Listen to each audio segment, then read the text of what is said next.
去了上海跟深圳啊，发现呀两个城市的一个差距呢实在是太大了，甚至呢完全都没有什么可比性啊。那第一呢，我就感觉这个深圳呢比上海真的是好多了，不管是吃喝玩乐住都比上海那边好啊，而且呢特别的上档次。第二就是深圳那边是山海融城，满城绿色嘛，1000多个公园，空气质量呢是常年保持在全国各个城市里面前10啊。你像家里面用了7、8年的一个水壶，根本就没有半点水垢。深圳呢，就是一个让人来了之后就非常深爱的城市，上海那边呢根本就是比不了的。第三就是人口的平均年龄啊，上海呢大概是全国平均年龄最高的一个城市，深圳呢大概是全国最年轻的一个城市。两个城市的表现呢也是完全不一样，一个呢就是中老年人偏多，一个呢全部都是年轻人，非常具有活力啊。那第四就是深圳的一个繁华也不是上海能够比的。深圳呢随便一个科技园，就比如说富士康或者什么科技园，我感觉比上海那边的总人口都要多。第五啊，就是深圳最好的一点，我感觉就是深圳这个城市不排外，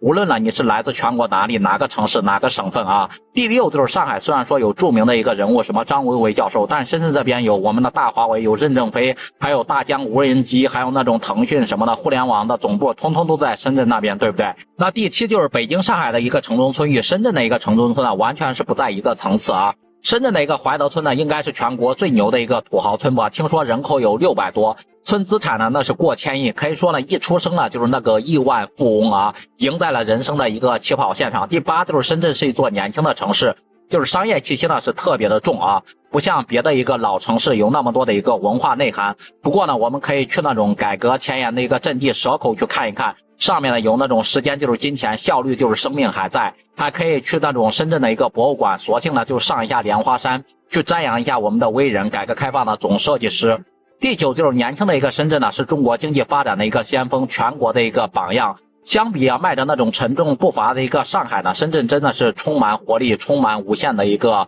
可能性啊。第十就是深圳虽然说没有几所985跟那种211的一个大学，但是这又能怎么样呢？你像安徽，你像湖南，包括湖北这边倒是有很多的985跟211，但是呢毕业之后基本上那些大学生通通都跑到深圳这边来打工了。不过我们也要实话实说啊，包括那种教育还有那种医疗，确实深圳是比不上这个上海的，但深圳现在呢已经在快速的迎头赶上了。深圳的一个包容精神以及那种拼搏精神、创新精神，我感觉是全国其他地方呢是比不上的。深圳呢也是全国呢唯一不排外的一个一线城市，因为这里大部分都是外地人啊，来了之后呢那就是深圳人。不知道对于这两座中国的一个一线城市深圳和上海，大家都是怎么看的？大家更喜欢哪一座呢？也欢迎在评论区里面留言讨论。